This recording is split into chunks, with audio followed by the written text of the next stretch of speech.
Live, we are live. This is Senate Finance, very much well. And we're gonna continue our final march down to the end of that crossover.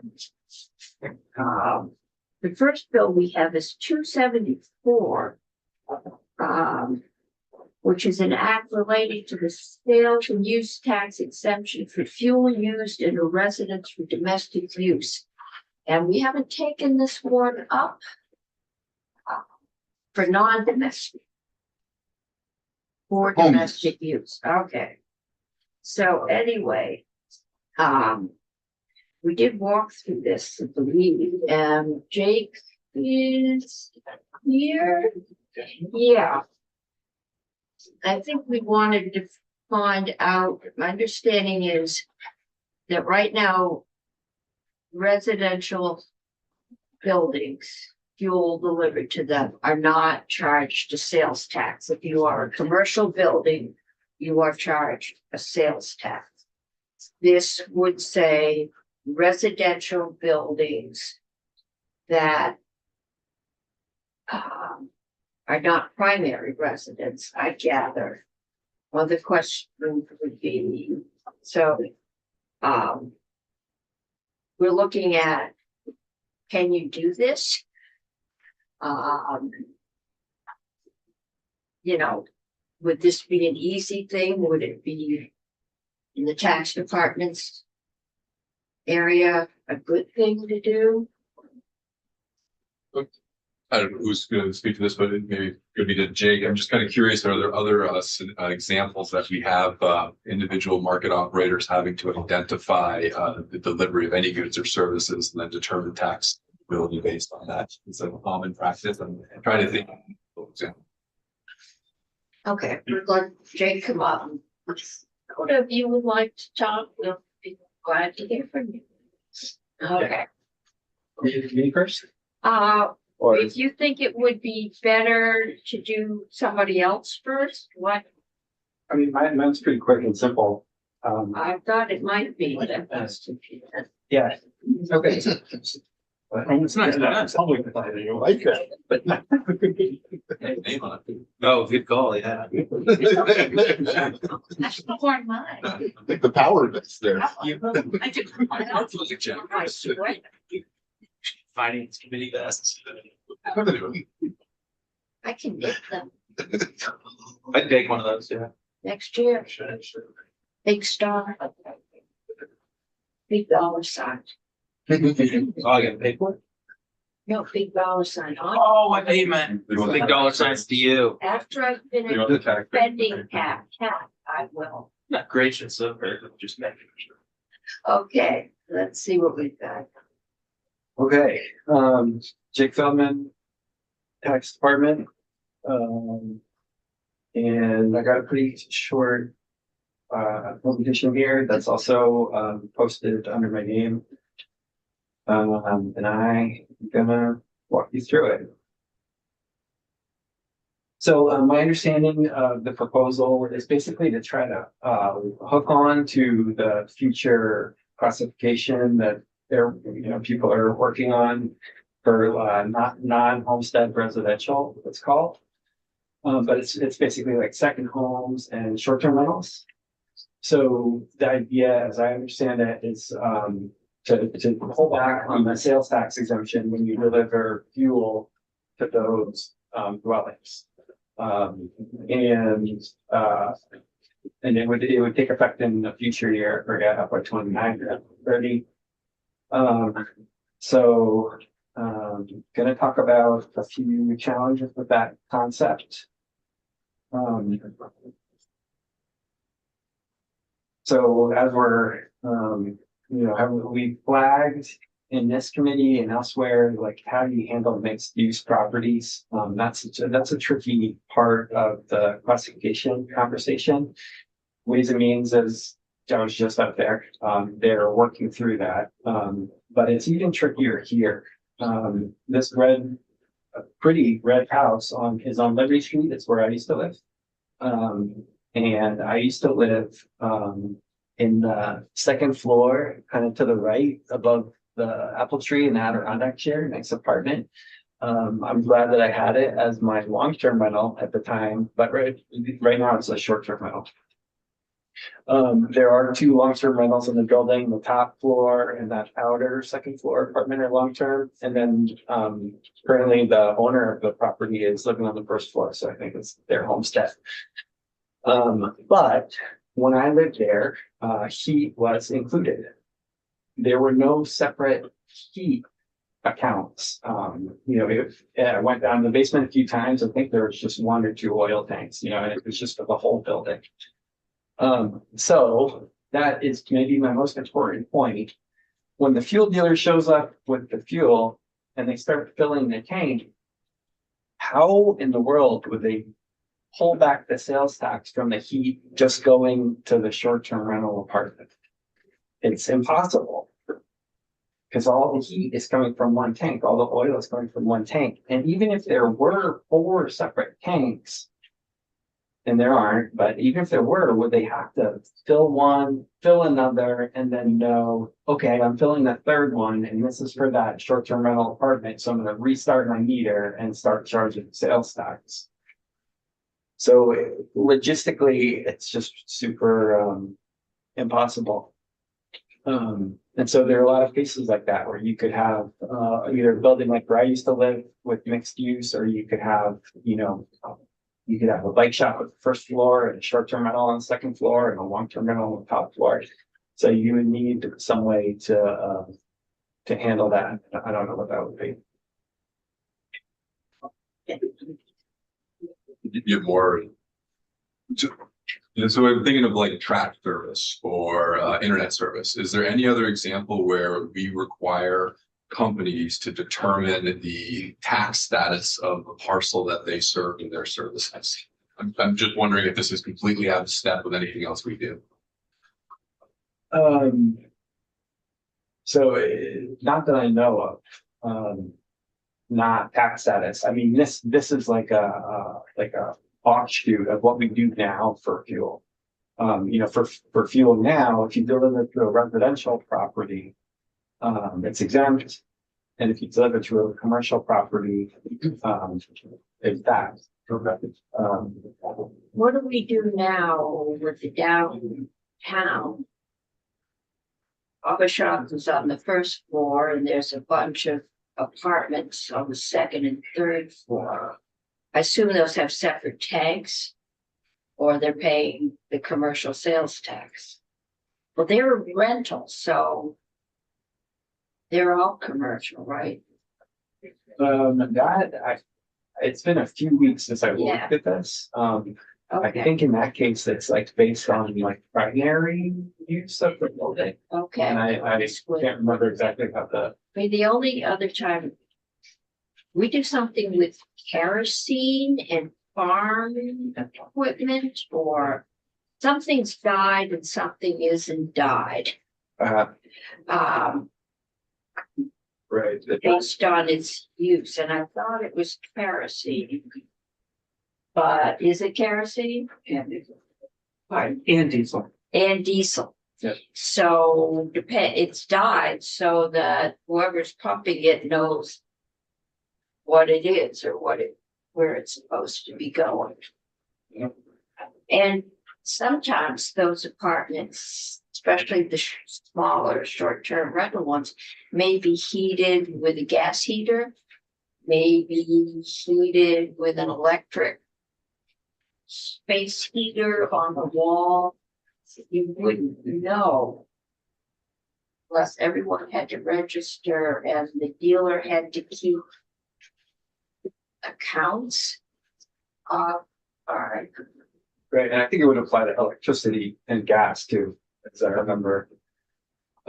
So importantly, the idea that each parcel in the grand list is going to have a single classification in the future is not accurate. There's going to be lots of mixed cases. We also, the tax department, have a couple affordability concerns. Many short-term rentals and year-round camps are owned by Vermont residents. A lot of Vermont residents own short-term rentals that are like above the garage or whatever, and they use it to help pay their taxes. Next one's kind of a big one that we're dealing with on the second homes tax, but in Vermont, about 5,000 resident homeowners who are usually lower income don't file their homestead declarations. And the reason that's true is because in Vermont, it's connected to you do it at the same time as income taxes. And if you're not required to file income taxes, you may just lose sight of this attestation. In other jurisdictions, it's not connected to income taxes. It's not with the state. It's usually with your county, and that's who you tell your homestead, because the county is doing taxes. But in Vermont, you have this funny triangle where filer sells. Heard of county and have. Yeah, so it's good. So filer talks to tax department in Montpelier. Tax department talks to town, and then town does classifications, and so you have a very weird triangle. But a lot of people just don't file homestead declaration, A lot of people don't file income. and a lot of people aren't required to file for taxes. Right. If you're lower income, you don't even have to. Yeah. So that would be a bit of a problem, because you've like this house here, they'd be, get an oil delivery and pay sales subject to sales tax. If that's a double wide tank or a single wide, that looks like the tank's outside, they're doing kerosene. Oh, okay. Pardon? It could be fuel. It could be, but everyone I've sold is kerosene. Something about it doesn't freeze, it's quickly outside. So on the property tax side, it's a problem, but maybe they might notice it because their property taxes are going up so much, but we need to figure out how to head that off on the property tax side. On the sales tax on the fuel, I'm not sure they would notice the 6%, but it's a problem. Part of the bill is the tax department publishing a list of non-homestead residential properties. We think that that's problematic for a few reasons. It could present privacy and security issues, to put that out.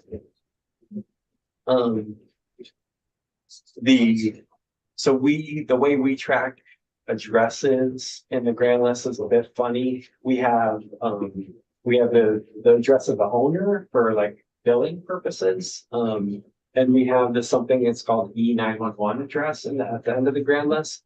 But that may not be the same as what fuel dealers have on their records. So even if we did publish a list, could be a huge pain in the butt to try to match over to their own account records.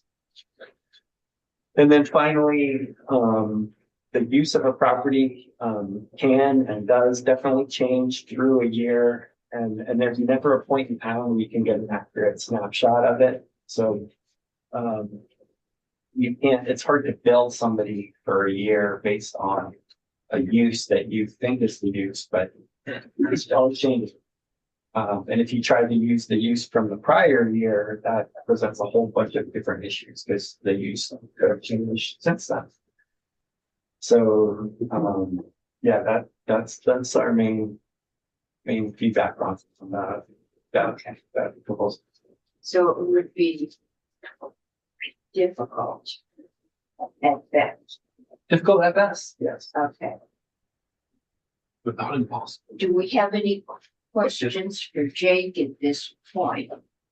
Okay, now we're gonna have Ted come up and maybe we'll make enough money so it'll be worth doing to the with that, yes. We can always be bought. It's a big number. Ted Barnett, Joint Fiscal Office. First of all, sadly unvested. I am jealous. So maybe we'll get JFO to vest this up. Future years, we'll Put a thing see. in the budget. The second piece is I do not have great news for you on the potentially it makes enough money to make it worth the front. So just for some inside ball on how we thought about estimating this, in putting in a plug for JFO's biennial tax expenditure report, There is an estimate for the foregone sales tax revenue that results from the sales tax exemption on residential use of heating fuels. And that includes thermal sources and electricity. So within that universe, the tax expenditure report put an estimate on everything delivered to residences at 55.95 million in fiscal year 26. And so from there, you'd start from the estimate and say, okay, we want to identify which percentage of that estimate would be delivered to second homes. And that's, as Jake gave you a lot of reasons why that's challenging, where we start to run into problems. There is quite a few compliance issues. And so I'm hesitant to even say what our look would deliver in a perfect world, because I'm not sure that perfect world is really attainable. I will say that if you apply some pretty substantial ramp ups in terms of compliance, the amount of revenue I would see annually is less than $5 million.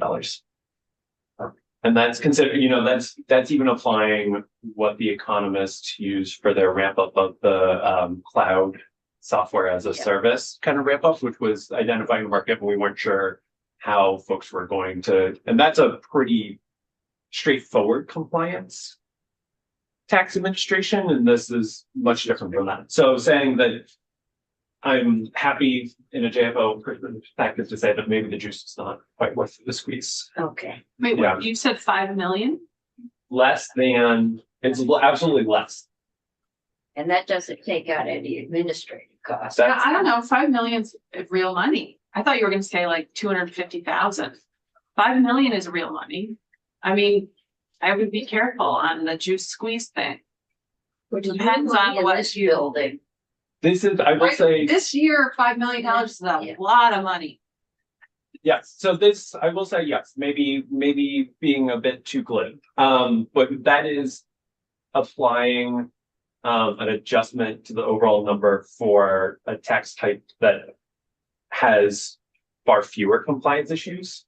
So I would say that's kind of thinking about that as the upper bound. The number could be quite a bit lower than that, depending on how administration goes, whether you're able to correctly identify true second homes, whether fuel dealers just say it's not really worth it for us to apply this consistently. Yeah, it's just hard to know. I wanted to provide a frame of reference that, I think if you were to That's the consider total. thinking through implementation issues and started to solve some of these problems, we would be able to come up with a better estimate for you all, but wanted to provide a sense of magnitude. I think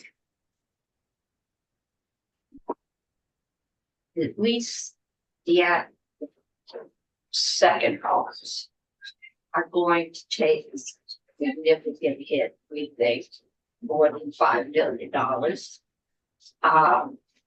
Where the second homes tax goes in, it might be better to wait until we see how that goes and iron out the bugs. Because I'm thinking, what about people that go to Florida and rent their homes out for 3.5 months to legislators? That's a long-term rental.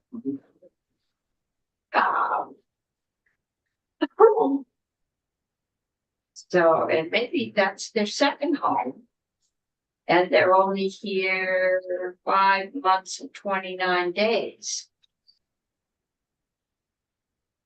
Yeah, so. And they're in Florida for 6 months and 2 days or 1 day. But it's rented for 3 of those months. You may find more of those situations as we go forward. So it might be prudent to wait. Committee. Gonna have to fish or cut bait around here. anyone that would like to move forward with this bill in the next 2 days, raise your hand.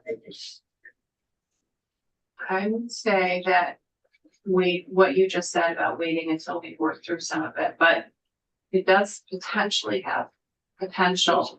I mean, that's 5 million is nothing. But it sounds like we don't have the information yet. I just want to be clear, we're talking about 5 million would be going to the education fund. Would be, and I should potentially pump the brake. That is not a JFO estimate. Yeah. I'm saying, right, so I think the number is probably less than that. It is not clear Right. what that number is. JFO did not have an Probably official no estimate. more than that. But if it's sales tax, goes to the education fund, if it's $5 million less, then it just gets raised out. Right.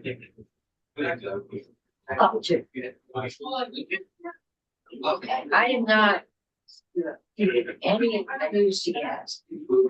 So I'm gonna call this one, put up that side of the board.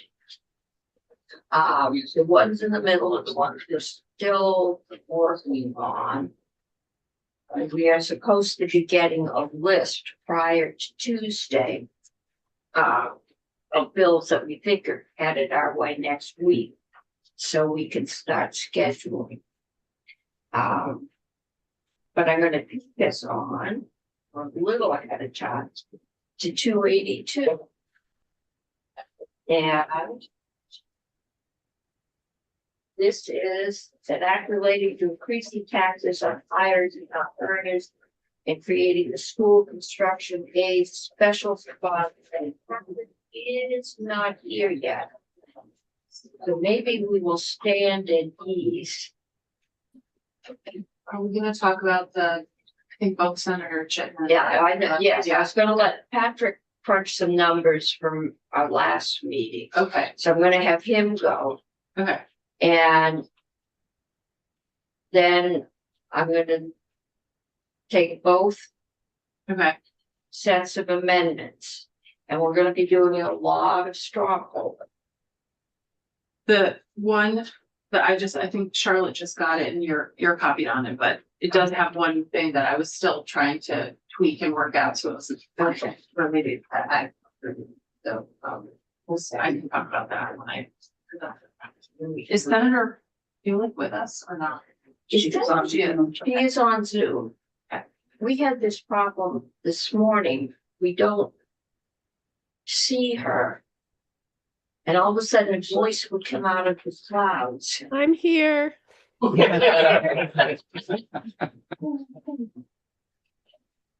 know, we can't see you, so, there she is, okay. Like that? But that's a photo, so you're gonna have to zoom in live if you want to raise your hand. Oh, you don't want to see me right now, but if I must, I will. We've seen a couple people today that are pretty sick looking. Poor Marty. Yeah.